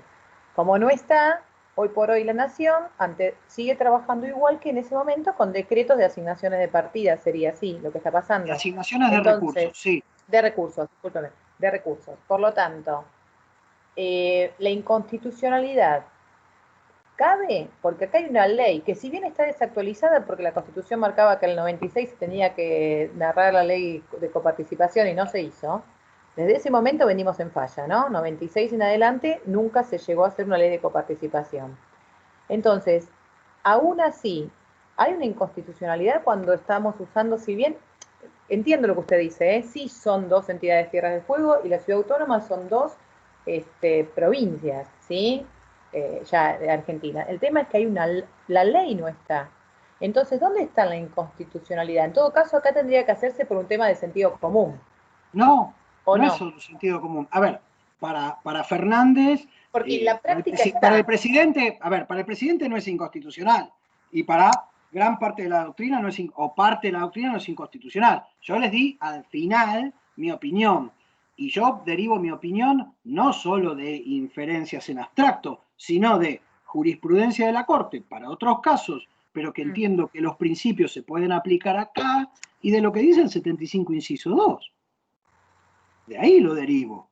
Claro, que lo dice por un lado, pero no está la contrapartida, eso es lo que a mí me genera la duda, ¿no? Sí, bueno, pero digo, hay algo que se llama, no ¿se acuerdan? La supremacía constitucional. Nosotros tenemos que tratar de hacer encajar la norma inferior, o en letra, o en interpretación, en lo que dice la norma superior. Si no, el problema no es de la norma superior, es de la norma inferior. Y la ley es norma inferior.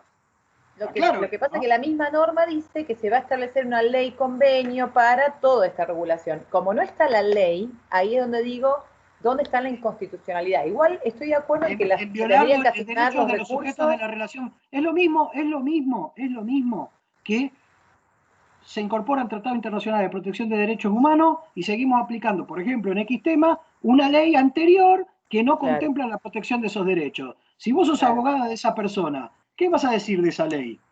Claro. No, mirá, es la ley vigente, deberíamos haberla modificado, pero no la modificamos. No, voy a ir por el otro lado, claro. No vas a ir por donde tenés que ir, que es por la ley suprema. Y te vas a colgar del espíritu de la ley suprema para aniquilar la ley inferior que nunca se actualizó.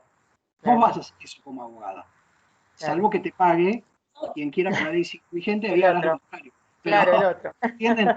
Entonces, en algún punto yo creo que hay basamento constitucional para decir lo que digo.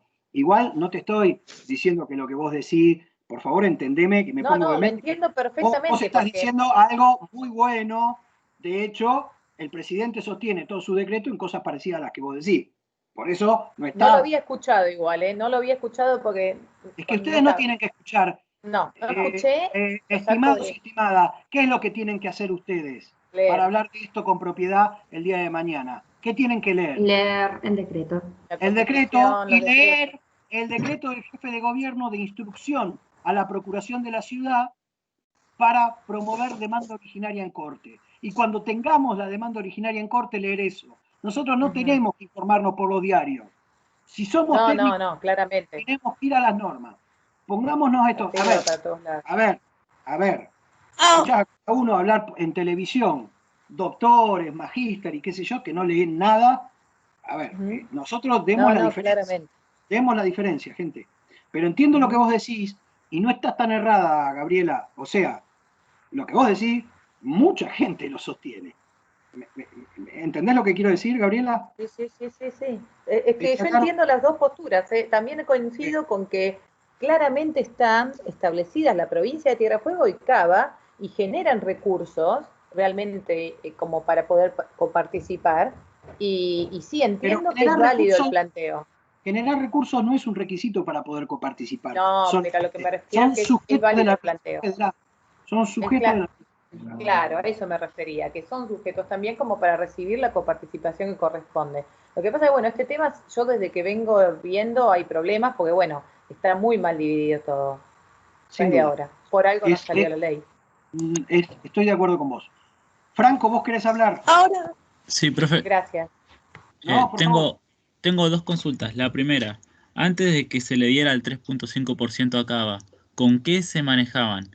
Y la segunda es, entonces Cava podría alegar en el juicio que no le pueden sacar el 3.5% si no si no agregan un porcentaje porque el que debería iniciar eso sería el Senado. Entonces le dice a la Nación, a ver, vos no me puedes sacar esto si primero el Senado Nacional no inicia una ley para darme lo que me corresponde. No, Franco, pará. A ver, la excusa, porque este es otro punto también débil de la ciudad de Buenos Aires, digo para mostrarle todas las cartas de la forma más honesta posible. La excusa por las cuales se le aumenta los porcentajes de coparticipación, primero en 2016, después se ajusta creo que en 2018 a Ciudad Autónoma de Buenos Aires, es la transferencia de servicios. ¿De qué servicios? De los servicios de Policía Metropolitana de la Policía Federal.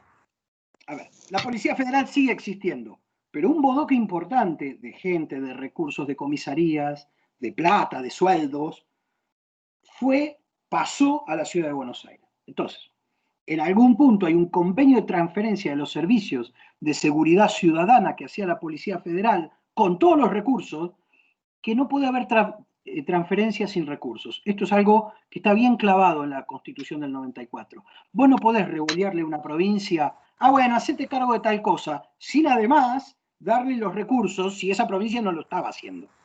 Claro. La discusión que pone en crisis esto desde siempre el presidente Fernández es que ese porcentaje fue mayor a lo que realmente gastó en más la ciudad cuando efectivamente se le transfirieron los recursos.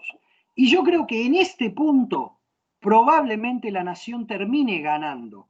Es decir, 2 puntos porcentuales, no sé qué plata era y esta cuenta no la hice y habría que hacerla, pero seguramente no era tanto el monto que se necesitaba. La ciudad, por supuesto, que dice, sí, yo todo lo que me aumentaste de masa coparticipable lo utilizo para